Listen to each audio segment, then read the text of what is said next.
Hello, everyone. My name is Aleksandr Gevorkyan. I'm an economist studying macroeconomic development, the region of former socialist economies of Eastern Europe, Caucasus, Central Asia, and diaspora economics. Greetings to all of the participants of the Global Diaspora Week. As part of my research in diaspora economics and diaspora for economic development, I've done work on various projects, including uh, including dedicated studies with on different countries, situations. But what I'd like to present to you today is going to be based on a survey which I did studying Armenian diaspora last year. So let me actually switch to the presentation so that I can start with that. And immediately there are a couple of questions that come up. Why would a macroeconomist be looking into the diaspora? Well, let me try to clarify these things with first three introductory statements. Number one, I'm interested in how the process of economic development is unfolding in the smallest of the post-socialist economies. For example, you might think of Moldova, which also has a large diaspora, or Georgia, or Bulgaria, or Romania, and of course, Armenia. The second point that motivates my work in this field is the idea of what I call a diaspora promise. As many of the participants would be familiar with, and as we see across various publications, there's much hope that we put in the word diaspora and the potential that it brings with it. And thirdly, it's the idea of the current challenges that small economies are facing in terms of their macroeconomic development. So reflecting and connecting rather with the first point, I would like to emphasize the fact that the process of the post-socialist transformation, which we also refer to as the transition from socialist to market economy, hasn't been at all linear, right? In fact, it has been incredibly nonlinear, if I would use that terminology, in some ways idiosyncratic, depending on country specifics, and very little that could be actually generalized there.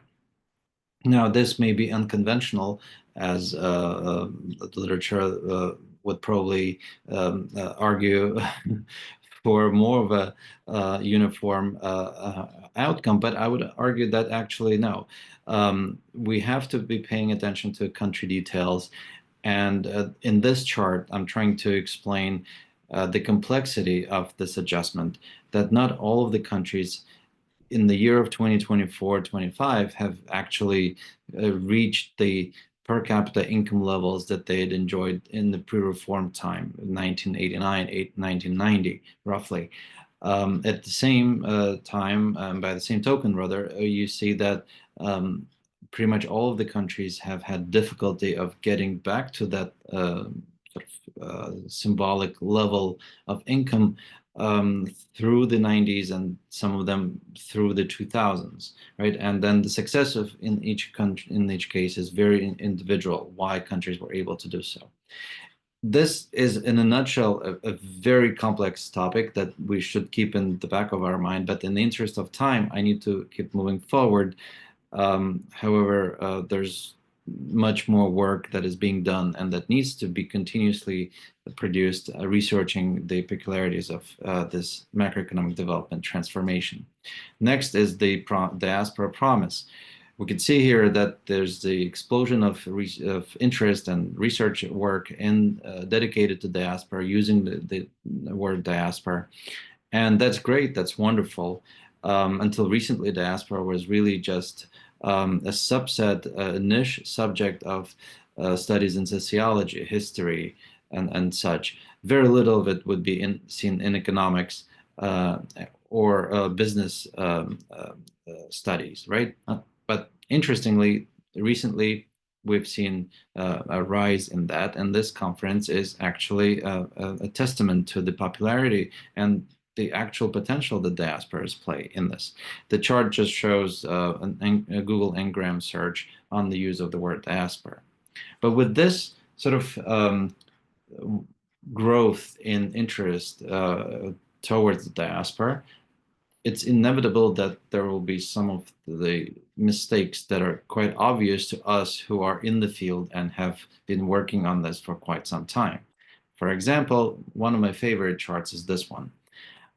It was very popular when it first came out. It's quite informative and well organized, and sort of hits sort of the nail on its head, right? It talks about the global diasporas and the spread of global diasporas by country.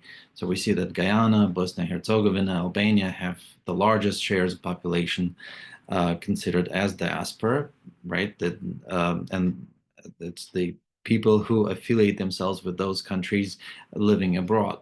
In fact, if we read a little bit more closely into the definition, we see that it's the share of native-born population living abroad by country. And on the surface of it, that should be sufficient until we come to number 7, which is Armenia, and that's a blatant mistake here. If we only go by the definition of native born, in other words, individuals born in present-day Republic of Armenia, then perhaps this is correct.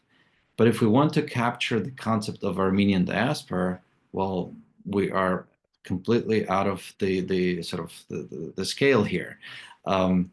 It is very important to remember that diasporas are not just necessarily the process of migration, but it is a process of historical accumulation of various tendencies involving migration, but also building up on generations. So if we think of Armenia's population, Republic of Armenia's population to be around 2.8, even if it's 3 million people, actually a much greater number of ethnic Armenians, people who identify themselves as Armenians, live across the world. The largest concentration is in present-day Russia. Next would be United States, and then spread across the rest of the world. The numbers are very approximate, and the reality is that, and this is what my survey shows, this definition is much more complex. So, in other words, if we were to show the share of population in the diaspora that may be connected to Armenia, it's going to be much greater than the actual population of the country. And there are historical reasons for that. I invite you to research those independently if you're interested. But I do think you should be interested if you're curious and serious about studying the diaspora, because it is not necessarily the today's existent land that connects to individuals abroad, but there are much more complex historical processes that explain existence of those who we refer to as diasporans across the world. Now, what about diaspora networks, right? Let's talk a little bit in more applied terms, perhaps. How sort of effective can they be in terms of stimulating economic development and such?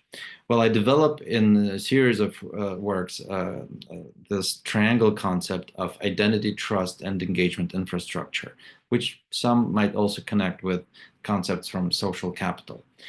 To me, the identity is the beginning, and that is specifically, if I use the case of Armenian diaspora,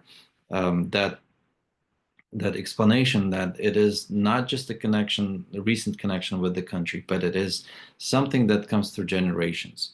We find Armenians across the world that have never stepped foot into present-day Armenia, right? They were never born there. Their parents were not born. Their grandparents were not born in present-day Republic of Armenia. Yet these individuals are strongly they strongly identify themselves as Armenians. And there are many different ways how one can do so, through language, through culture, through religion, through collective memories, and so on. Right now, what is also interesting is they form subgroups within that broader Armenian diaspora population, and these subgroups could be broken up by either region of origin or other characteristics. Well, from that evolves a communication, mutual trust, right? And then that is critical. I will highlight this again later in the presentation.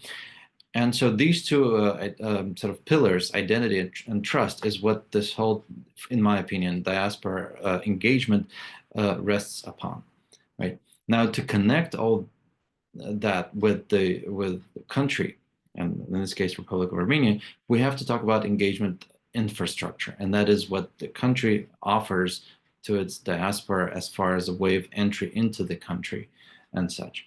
So these are the two operative definitions that I use when I work or talk about diaspora. And Professor Hachiktulin's definition is the primary one, is the foundational one, and he is the founder of diaspora studies in general. He created the journal Diaspora and has been working in the field for decades. My simplified version of this is to refer to diaspora as a network of culturally or nationally affiliated individuals with some common background living outside of the borders of their perceived native land. And each word here carries a specific meaning. Again, the reference is to the fact that for majority of Armenian diaspora, the present-day Republic of Armenia is not directly their homeland, and this is critical. So with identity, I launched a survey earlier in 2024. I collected 500 roughly responses, mostly in English. The effort was my own with an attempt to sort of try to answer the question. So what is the connectedness between the diaspora and its engagement? So the self-identification of surveys are clearly not necessarily the optimal, but this is what we have.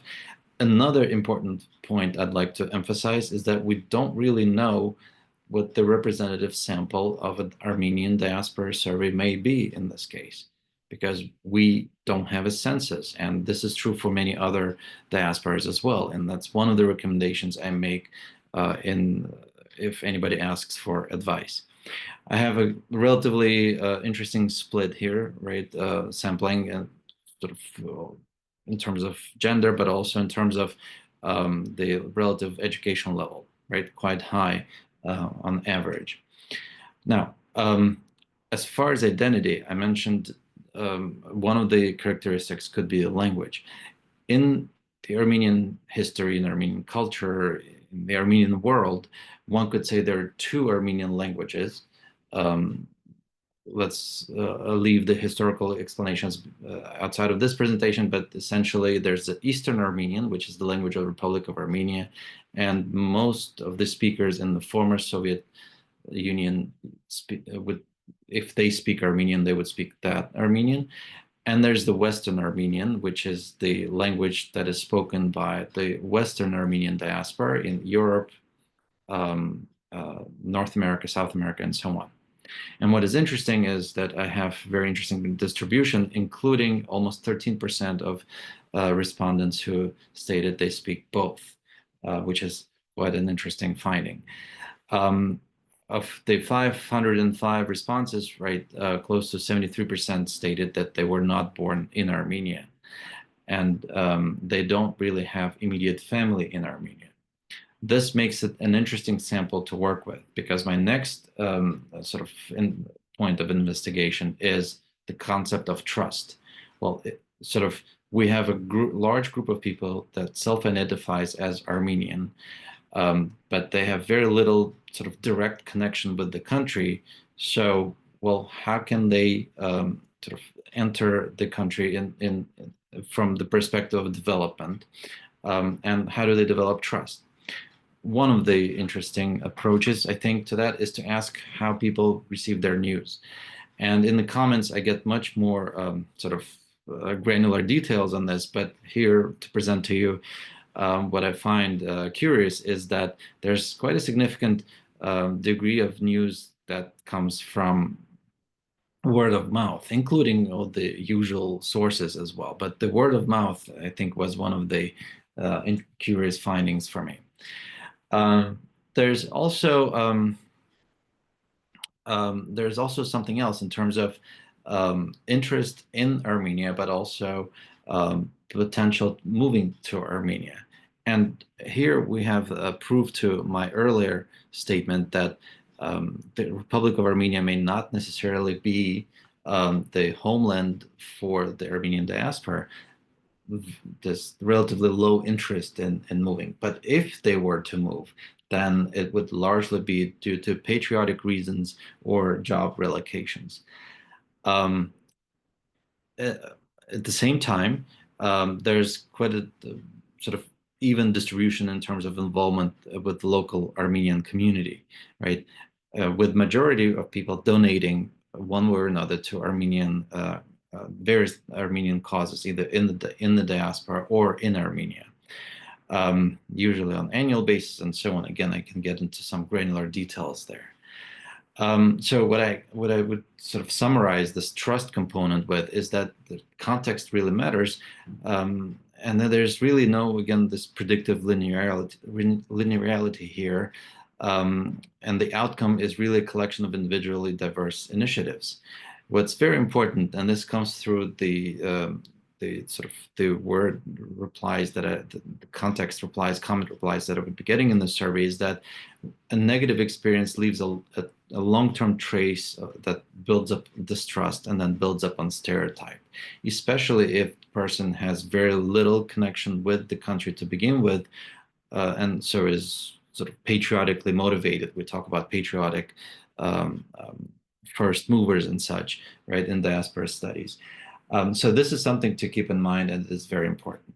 Now, in terms of engagement infrastructure, I will present you just a summary here, and that is that, for example, we could talk about a joint investment fund, and I guess the majority says maybe, which kind of reflects limited trust to the idea unless I reveal a little bit more details about what it is that I'm actually talking about, right? But still close to 40% are affirmative, that they would be prepared to go beyond remittances and participate in the joint investment fund, with an idea that the funding will be going towards productive initiatives in developing Armenian economy. And as far as that, the options are quite broad, right?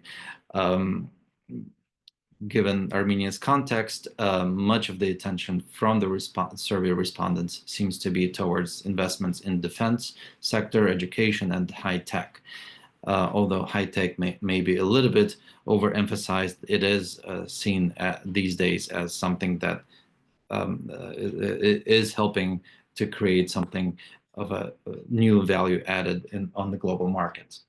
But what about another engagement idea, and that is for example, diaspora bond. And again, the results are very similar to the investment fund. So the questions are similar in some way, but still help me confirm, sort of as a robustness check, something of an intuition that has been developing over some period of time.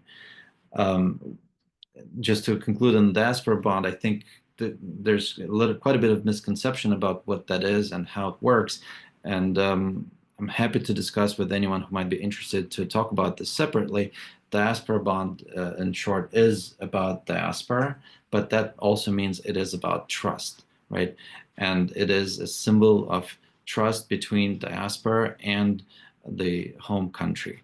So it's a very complex topic. It should not be taken easily. It should not be we should not be following into the default that if a country has a diaspora, it can automatically borrow from it. Just the previous two questions that I showed you reflect the hesitancy, even though there may be some interest towards the financial investment. And I think that's a key to remember here. Now, coming almost towards the conclusion of my talk, in addition to the questions of financial participation, my survey did ask about participation as far as through non-monetary means, and there are many different ways where people describe how they have participated, how they would like to participate in development of the Armenian economy. And this ranges from online classes to in-person interactions and so on. But there's something that's holding people back. Number one, it's this lack of understanding. Well, how do I do that? Let me skip a couple of slides. But number two, and going back to trust, and it's the maybe misconception, but at least the perception of sort of lacking efficiencies, and again the sort of mistrust towards the situation in the country. Now, it would help and I guess I sort of led my survey participants into this question. It would help to have sort of a portal that compiles all of this information together in terms of how to participate in the country, what could be the helpful ways of engaging. And there are attempts to establish such a portal. Let's see how this develops. Let's now return to the broader picture. In terms of the contemporary macroeconomic trends, I would argue that the small post-socialist economies of Europe, let's say Caucasus, Central Asia, are facing right now somewhat of a challenge in terms of choosing on their development strategy and their economic development path. Right. One option is to follow the sort of the protectionist path, and that would be the big push, trying to develop several industries at the same time. Perhaps. However, the funding for such an undertaking is rarely accessible, right? And is most likely unrealistic. Although this could be something that of potential interest, right? Second, it would be to integrate with existing trading partners and economic unions of various types. The degree of success of this varies. For those countries that are in Eastern Europe, the question is easier. They are mostly dependent now on the economic cycles of the European Union. Is this the answer for Central Asia, or in this case, Armenia? That's time will show. Third is just to leave things as they are. Fourth is try to help each other, especially perhaps leveraging the diaspora potential. Let's say Armenia, Georgia, Moldova somehow, and Bulgaria somehow working together on this. And this brings me to the fifth element, the diaspora, which we are all talking about in this presentation and the conference. Well, as a sort of side point to that, we know from studies of such success cases as the Chinese diaspora or Indian diaspora or Irish diaspora is that there have to be certain conditions fulfilled on both sides, right? So we are talking about existence of a diaspora network to begin with. We're talking about the relevant development of this diaspora network in the host country. So in the case of, let's say, the technology sector development in India, we're talking about managers of Indian background working in Silicon Valley in California, right? The informality of diaspora matters as well. If are there any organizational structures that would be actively working within the networks, not just the charity, but actually promoting development and engaging members of the diaspora sort of together to work together, but also contributing to the host and the home country. Again, to emphasize, this is a lot of diasporas, including Armenian diaspora, have a range of organizations that are charitable cultural organizations. That's perfect. That's important. Culture is the key element in all of this. But to bring into a more sort of productive outcome, this has to be about mutual engagement. And lastly, and this is the most difficult challenge here, is the question of the home country's sort of readiness to accept its diaspora, to engage with it, and to engage it in the country's economic development. So thank you for your attention. The overall survey is still work in progress as I'm going through the results. I've started writing short sort of essays explaining what some of the interesting findings are, but there's much more to come. But in my opinion, clearly this ends with one critical point, and that is that we need more and more a survey type of research into various diasporas to understand those hidden, those intricate and nuanced motivations, which do not really open up when we focus on just macro studies and take something outside of the context. So thank you for your attention, and wish you good luck.